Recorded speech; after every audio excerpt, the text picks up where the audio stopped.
श्री कृष्णा। आप सभी दर्शकों का बहुत बहुत स्वागत है। नमस्कार।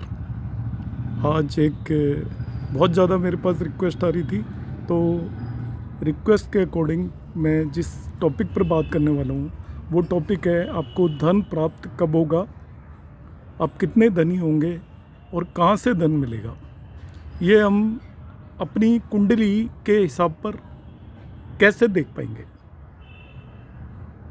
तो इसी टॉपिक पर मैं आज बात करने वाला हूँ। आप जिन्हें इसकी ज़्यादा नॉलेज नहीं है एस्ट्रोलॉजी की, वो भी देख सकते हैं कि धन या वेल्थ से रिलेटेड आपको किस तरीके से देखना है कि आप पर कितनी वेल्थ होगी या आपको किस काम से किस तरीके से पैसा मिलने वाला है और कितना पैसा मिलने वाला है। तो हम सभी प्रश्नों का जवाब एक के बाद एक देंगे। धन से रिलेटेड कुंडली का जो भाव होता है वो होता है दूसरा भाव, जिसे हम सेकंड हाउस बोलते हैं। और सेकंड हाउस का जो स्वामी होता है उसकी जिम्मेवारी होती है आपको धन लाकर देने की। सेकंड भाव जो कुंडली में होता है, कुंडली हमारी इस तरीके से बनी होती है, ये पहला भाव होता है और इसके बाद ये वाला भाव होता है, ये दूसरा भाव होता है। अब किसी भी भाव से रिलेटेड आपको जो फल देने का काम होता है, इनाम देने का काम होता है, इनाम देने की जिसकी जिम्मेवारी होती है, वो 3 तरीके के प्लैनेट्स होते हैं। ध्यान रखना है आपको, 3 ग्रहों को ये जिम्मेवारी दी हुई है। एक है जो कि दूसरे भाव का कारक ग्रह है, दूसरा दूसरे भाव का जो लॉर्ड या स्वामी ग्रह है, और तीसरा जो दूसरे भाव में जो ग्रह बैठा हुआ है। इन तीनों को ही आपको धन देने की जिम्मेवारी दी हुई है। हम इन तीनों ग्रहों की हम स्थिति देखकर बता पाएंगे कौन से ग्रह यहाँ पर बैठे हैं कि नेगेटिव पे कितना पैसा होगा, कहाँ से पैसा आएगा और किस वो रिच होगा या नहीं होगा, कब पैसा आएगा। इन सभी प्रश्नों का हम जवाब दे पाएंगे। तो मैं सबसे पहले बात करूँगा जो दूसरे भाव के स्वामी, जिसे हम लॉर्ड बोलते हैं। तो सेकंड भाव के लॉर्ड की हम सबसे पहले बात कर लेते हैं। सेकंड भाव किस किस चीज़ का भाव होता है। सेकंड भाव धन का भाव होता है, स्पीच वाणी का भाव होता है, परिवार या फैमिली का भाव होता है, और ये मारक भाव भी होता है। बीमारियां देने वाला भी है, मृत्यु देने वाला भाव भी सेकंड भाव है। तो आज जिस टॉपिक पर मैं बात कर रहा हूँ वो केवल धन से रिलेटेड है। कलयुग में सबसे इम्पोर्टेंट है और ज़्यादातर लोगों की रुचि इसी बात में होती है कि हमें धन किस तरीके से मिलेगा। तो हम इसका कारक और इस ग्रह के इसके अंदर बैठे हुए ग्रहों को देखने के लिए तो अलग अलग कुंडलियों में अलग अलग तरीके के कॉम्बिनेशंस होंगे कि कारक अलग अलग कुंडलियों में अलग अलग जगह जाकर बैठा होगा, और इसी तरीके से इस सेकंड भाव के अंदर डिफरेंट ग्रह बैठे होंगे। आज मैं जो बात करूंगा वो बात करूंगा सेकंड भाव के स्वामी की। अब स्वामी कैसे पता लगेगा, जिन्हें एस्ट्रोलॉजी आती है वो तो जानते ही हैं हम स्वामी किस तरीके से देखते हैं, मगर यहाँ पर आपको सेकंड लॉर्ड या उस भाव का स्वामी कैसे पता चलेगा। आप सेकंड भाव के अंदर एक नंबर देखेंगे जिसे हम राशि बोलते हैं, और सेकंड भाव में जो भी नंबर लिखा होगा उसका एक स्वामी होगा, और उसे आप जिन लोगों को कम जानकारी है या बिल्कुल न्यू है, जिन्हें एस्ट्रोलॉजी बिल्कुल नहीं पता है, उनको भी मैं बता देता हूँ। सेकंड भाव में कौन सा नंबर है उस हिसाब से यहाँ पर ये मैंने लॉर्डशिप दी हुई है। सेकंड भाव के अंदर यदि 4 राशि है तो उसका स्वामी चंद्रमा होगा, 5 राशि है तो उसका स्वामी सन या सूर्य होगा, 3 और 6 राशि हैं तो उनका स्वामी मरकरी या जिसे हम बुध बोलते हैं वो होगा, 2 और 7 नंबर लिखा हुआ है सेकंड भाव में तो उसका स्वामी वीनस या शुक्र होगा, 1 और 8 नंबर लिखा हुआ है, 1 और 8 में से कोई भी नंबर तो उसका स्वामी मार्स या मंगल होगा, 12 और 9 में से कोई भी नंबर लिखा हुआ है तो उसका स्वामी जुपिटर या गुरु होगा, 10 या 11 नंबर लिखा हुआ है तो उसका स्वामी शनि होगा। तो आप नंबर चेक कर लीजिए सबसे पहले आपके दूसरे भाव में आपकी कुंडली के अंदर कौन सा नंबर लिखा हुआ है।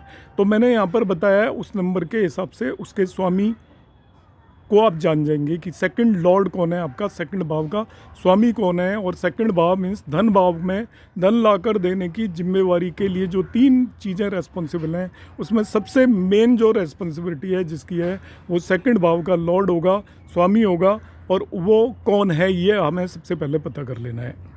तो अब यहाँ से आप आराम से देख सकते हैं कि सेकंड भाव के अंदर कौन सी राशि है। ये राशियों के नंबर लिखे हुए हैं मैंने, तो कुंडली के अंदर नंबर लिखे होते हैं और उनके लॉर्ड हैं। जो एस्ट्रोलॉजी जानते हैं उन्हें तो पता चल ही गया होगा, जो नहीं जानते हैं वो भी जान सकते हैं कि आपका सेकंड भाव का स्वामी या आपका धन भाव का स्वामी कौन है। अब धन भाव का स्वामी आपने पता कर लिया।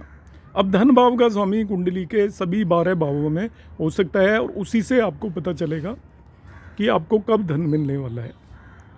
तो धन की प्राप्ति, किसी भी चीज़ की प्राप्ति कुंडली में उस भाव के स्वामी की दशा और अंतर्दशाओं में होती है। जब भी हम किसी भी भाव से रिलेटेड फल देखना चाहते हैं तो उस भाव के स्वामी की दशा और अंतर्दशा हम ढूंढते हैं। आपकी ज़िंदगी के अंदर जब भी उसकी दशा या अंतर्दशा होगी उसमें आपको धन मिलने के बहुत ज़्यादा चांसेस होंगे। तो पहली कब मिलेगा इसका मैं जवाब दे रहा हूँ। आप देखिए अपनी कुंडली में, आपका सपोज जैसे ये जो मैंने ली है ये काल पुरुष कुंडली है, मेष लग्न की या एरीज लग्न की कुंडली है। यहाँ पर 2 नंबर लिखा हुआ है, तो 2 नंबर का स्वामी यहाँ से देखेंगे 2 और 7 का स्वामी वीनस होता है। तो इस जिस भी नेटिव की एक कुंडली है उसका आपका धनेश या सेकंड लॉर्ड, दूसरे भाव का स्वामी द्वितीय, वो शुक्र या वीनस हो गया। अब इस कुंडली में उसको पता चलेगा उसको वीनस की दशा या अंतर्दशा में धन मिलेगा। अब वो कितना धनी होगा, कितना धन मिलेगा, किस चीज़ से धन मिलेगा, उस प्रश्नों का मैं जवाब दूंगा। अब ये शुक्र इस पर्सन की कुंडली में लग्न में यदि चला गया तो बहुत बहुत धनी होगा वो। उसके माँ बाप भी धनी होंगे और उसको परिवार से भी पैसा मिलेगा। यदि सेकंड लॉर्ड लग्न में आ जाता है तो धन योग बनता है और ऐसा नेटिव बहुत धनी होगा। इसी तरीके से यदि वो अपने ही भाव में आ जाता है तो उसका परिवार ही बहुत पैसे वाला होगा। उसको संचित धन मिलेगा, अपने घर में उसके काफ़ी पैसे होंगे और वो बहुत वेल्दी होगा। जब भी किसी भी भाव का स्वामी अपने भाव में बैठता है तो उस भाव को बहुत मजबूत कर देता है, तो उसको परिवार की संपत्ति मिलेगी और भी वो फाइनेंसेस के बेस पर पैसे से पैसा कमाएगा ऐसा व्यक्ति। तो कौन सा पैसा मिलेगा उसका जवाब, और कितना पैसा मिलेगा, वो धनी होगा। यदि तीसरे भाव में चला जाता है दूसरे भाव का स्वामी या धनेश, जिसको मैंने बताया इस कुंडली के लिए जैसे शुक्र है, तो ऐसे पर्सन को हार्ड वर्क से पैसा मिलेगा। उसको बहुत ज़्यादा मेहनत करनी पड़ेगी, उसको अपने भाई छोटे भाइयों के साथ मिलकर बिजनेस करने से या कोई भी काम करने से भी उसको पैसा मिलेगा, मगर उसको हार्ड वर्क करना पड़ेगा पैसा कमाने के लिए। तो बहुत मेहनत के बाद उसको पैसा मिलने वाला है। और जनरली जिसका सेकंड लॉर्ड थर्ड हाउस में होता है उसको बिजनेस या व्यापार या प्राइवेट किसी काम से पैसा मिलेगा। ऐसे ही धनेश यदि आपके चौथे भाव में चला जाता है, चौथा भाव माता का भाव भी होता है, अपने घर का भाव भी होता है, तो उसको माता से भी पैसा मिलेगा। और घर से रिलेटेड किसी भी चीज़ में प्रॉपर्टीज़ होंगी, उसके पास प्रॉपर्टीज़ का वो काम कर सकता है, व्हीकल्स का काम कर सकता है, उसको घर पे सारी सुख सुविधाएँ मिलेंगी और वो धनाढ़ होगा ऐसा पर्सन, यदि जिसका सेकंड लॉर्ड 4th हाउस में चला जाता है। अब सेकंड लॉर्ड 5th हाउस में चला जाता है, 5th हाउस को हम बोलते हैं लक्ष्मी स्थान, तो उस पर बहुत ज़्यादा पैसा होगा। 5th हाउस पुत्र या संतान का भी स्थान होता है, तो उसको संतान से भी पैसा मिलेगा। अपनी इंटेलिजेंस और ये पढ़ाई का भी स्थान होता है, तो उसको पढ़ाई से भी पैसा मिलेगा। मतलब वो नौकरी कर सकता है पढ़ाई के बेस पर, किसी बड़ी पोस्ट पर जा सकता है, तो इस तरीके से उसको पैसा मिलेगा। कब मिलेगा इसका जवाब मैं दे ही चुका हूँ। जो सेकंड लॉर्ड है उसकी दशाओं में मिलेगा, कितना और कैसे मिलेगा उनका मैं जवाब दे रहा हूँ। यदि छठे भाव में चला जाता है तो किसी भी भाव का स्वामी जब छठे, 8वें और 12वें भाव में जाता है तो उस भाव का नुकसान करता है, लॉस करता है। तो सेकंड भाव का स्वामी यदि छठे भाव में जाता है तो ऐसे पर्सन के गरीब होने के चांसेस होंगे, उस पर बहुत मुश्किल से पैसा मिलेगा। मगर यदि वो स्वामी शुभ ग्रह है तो उसको थोड़ा बहुत पैसा मिल सकता है। और जैसे बहुत सारे प्रोफेशंस में उसको अच्छा पैसा मिल भी सकता है, जैसे कोई डॉक्टर है या वकील है, तो डॉक्टर और वकील छठा भाव होता है बीमारी और कोर्ट केसेस का, तो डॉक्टर और वकील यहीं से पैसा कमाते हैं। तो डॉक्टर और वकील के केस में यदि दूसरे भाव का स्वामी यदि छठे भाव में चला जाता है तो वो वहाँ से बहुत पैसा मिलने वाला है। मगर यदि वो नॉर्मल कोई भी व्यक्ति है तो वो उसका सेकंड लॉर्ड यदि 6th भाव में चला जाता है तो वो निर्धन होगा या उसको पैसा कमाने में डिफ़िकल्टीज ही आने वाली हैं। इसी तरीके से सेकंड लॉर्ड यदि 7th भाव में चला जाता है तो 7th भाव पत्नी या पति का होता है। महिला के लिए वो हस्बैंड का होता है और पुरुष के लिए वो वाइफ का होता है, तो उसको वाइफ से पैसा मिलेगा। उसकी वाइफ अर्निंग होगी या दोनों मिलके कुछ काम कर रहे होंगे। ये पार्टनरशिप का भाव भी होता है, तो पार्टनरशिप से भी उसको पैसा मिल सकता है। एक्सपोर्ट और इंपोर्ट विदेश का भी भाव होता है, तो ऐसा पर्सन एक्सपोर्ट इंपोर्ट से भी पैसा कमा सकता है। ये मारक भाव भी होता है, इसलिए उसको पैसा भी मिलेगा, मगर ये इस भाव के अंदर जाएगा तो वो एक मारक दूसरे मारक भाव में चला गया तो वो उसको उस टाइम पे परेशानियां भी करेगा उसकी दशा और अंतर्दशाओं के अंदर। मतलब पैसा भी कमा के देगा, साथ में कुछ ना कुछ डिजीज़ भी दे सकता है, बीमारी भी दे सकता है। अब सेकंड लॉर्ड धनेश यदि आपके 8th भाव में चला जाता है, तो मैंने कहा किसी भी भाव का स्वामी यदि 6ठे, 8वें और 12वें भाव में जाता है तो उस भाव का नुकसान करता है, तो उसको डिफ़िकल्टीज़ होंगी पैसा कमाने में। साथ में बीमारियों का भाव भी है, तो बीमारियां भी वो दे सकता है। मारक भाव का स्वामी बीमारी के वाले भाव में चला गया, मगर वो उसकी दशाओं में यदि सेकंड लॉर्ड 8th हाउस में है तो उसकी ज़िंदगी में कभी न कभी उसको अचानक ही किसी न किसी धन की प्राप्ति होगी। गुप्त धन की प्राप्ति हो सकती है। इनहेरिटेंस मतलब माँ बाप या किसी बड़े बुजुर्गों का पैसा भी उसको अचानक ही कभी भी मिल सकता है। वैसे इन जनरल उसको पैसे से रिलेटेड, धन से रिलेटेड डिफ़िकल्टीज आएंगी, मगर अचानक ही और माँ बाप और इनहेरिटेंस से रिलेटेड उसको पैसा मिलेगा अपनी लाइफ टाइम में कभी न कभी। इसी तरीके से यदि सेकंड लॉर्ड यदि ये 9th हाउस में चला जाता है, इसको भाग्य स्थान बोलते हैं, ये पिता का स्थान भी है। तो सेकंड लॉर्ड 9th भाव में चला गया, ये लक्ष्मी स्थान भी है। और ये त्रिकोण होते हैं, पहला भाव, 5वां भाव और 9वां भाव, इन तीनों भावों को लक्ष्मी स्थान बोलते हैं। तो धन स्थान का स्वामी यदि लक्ष्मी स्थान में चला गया तो वो उसको उसके वारे न्यारे कर देगा। बहुत अच्छा कॉम्बिनेशन है, इसे हम धन योग भी बोलते हैं। और ये पिता का स्थान भी है, तो ऐसे नेटिव को अपने पिता से या तो कोई सेट किया और बिजनेस मिलेगा या बहुत बड़ी प्रॉपर्टी मिलेगी, धन मिलेगा। वो हायर एजुकेशन से भी पैसा कमा सकता है, यह हायर एजुकेशन और रिसर्च का भी है। ये अब्रॉड ट्रैवल का भी है, वहाँ से भी पैसा कमा सकता है। उसका कोई ऐसा काम हो सकता है जिसमें उसको विदेश में आना जाना रहे, मगर वो अच्छी वेल्थ कमाएगा, अच्छा पैसे वाला होगा। इसी तरीके से यदि सेकंड लॉर्ड 10th हाउस में चला जाए तो ये 10th भाव आपका कर्म का भाव होता है, प्रोफेशन का भाव होता है।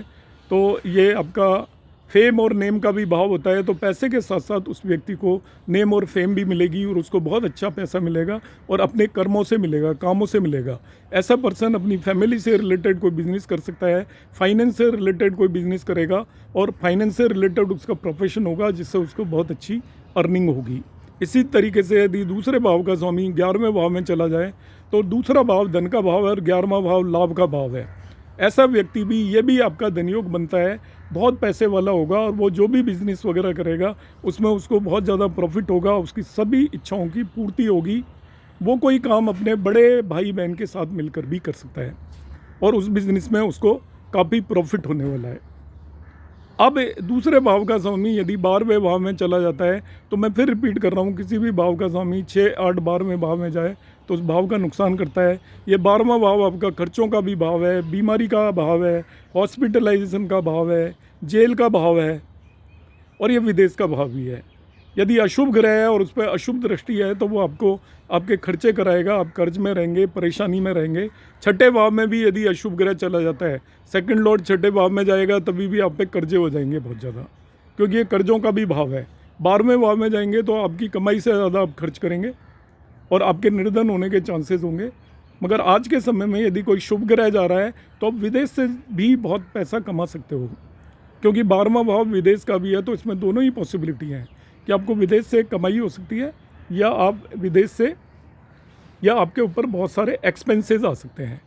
तो इस तरीके से मैंने बताया कि आपको किस तरीके से सेकंड लॉर्ड अलग अलग भावों में जाकर किस तरीके से आपको फल देगा। दूसरे भाव का स्वामी फिर आपका जुपिटर या गुरु होता है, कारक स्वामी नहीं। सेकंड भाव का जो परमानेंट कारक है, स्थिर कारक है, वो जुपिटर है, गुरु है। तो गुरु की स्थिति भी आप अपनी कुंडली में देख लीजिएगा। गुरु सेकंड भाव का कारक है, वो अच्छी स्थिति में है। इनको हम बोलते हैं केंद्र भाव, 1, 4, 7, 10 जहाँ पे लिखा हुआ है इन भावों में, और 5 और 9 भाव में या 11वें भाव में गुरु बैठा हुआ है, तो वो भी आपकी पैसे कमाने में मदद करेगा। मगर वो 6, 8, 12 में जाकर बैठ गया तो वो आपको डिफ़िकल्टीज़ होंगी। आप कमाएंगे तो भी वो कारक आपको परेशानियाँ क्रिएट करेगा, उतना पैसा देने में कैपेबल नहीं होगा, मदद नहीं कर पाएगा ज़्यादा। तो मैं प्रश्नों को फिर से रिपीट कर देता हूँ कि हमें देखना है कि कब हमें पैसा मिलेगा। तो आप ध्यान रखिएगा कि दूसरे भाव का जो भी स्वामी है उसकी दशा, अंतरदशा या प्रत्यंतर दशाओं में आपको धन की प्राप्ति होगी। दशाएं आप अपनी कुंडली से देख सकते हैं। कितना पैसा मिलेगा वो इस बात पर निर्भर करेगा कि आपका सेकंड भाव का स्वामी किस भाव में जाकर बैठ गया है, इसमें साथ में वो किन ग्रहों के साथ बैठा है और कौन ग्रह उसे एस्पेक्ट कर रहे हैं, इसको भी हम देखेंगे। हम जो मैं अभी बता रहा हूँ वो एक बेसिक आइडिया है। आपको बिल्कुल स्पेसिफिक देखना है तो आपको हर एक पर्सन की कुंडली अलग होती है, तो हमें अलग तरीके से देखना पड़ेगा। आप मगर एक मोटा मोटा आइडिया लगा सकते हो कि आपको धन की कितनी प्राप्ति होनी है। तो कब प्राप्ति होगी, कितनी प्राप्ति होगी और कैसे प्राप्ति होगी, पर आपको ये देखना पड़ेगा कि कौन से भाव में आपका सेकंड लॉर्ड है। तो उसके हिसाब से मैंने अभी आपको बताया कॉम्बिनेशंस कि आपको किस तरीके से पैसा मिलने वाला है। उम्मीद है ये वीडियो आपको पसंद आएगा। यदि आपको पसंद आता है तो आप इसको लाइक और शेयर भी कर सकते हैं और अपने फ्रेंड्स में इसका प्रचार प्रसार करें ज्योतिष का, जिससे विद्या आगे बढ़े। जय श्री कृष्णा, नमस्कार।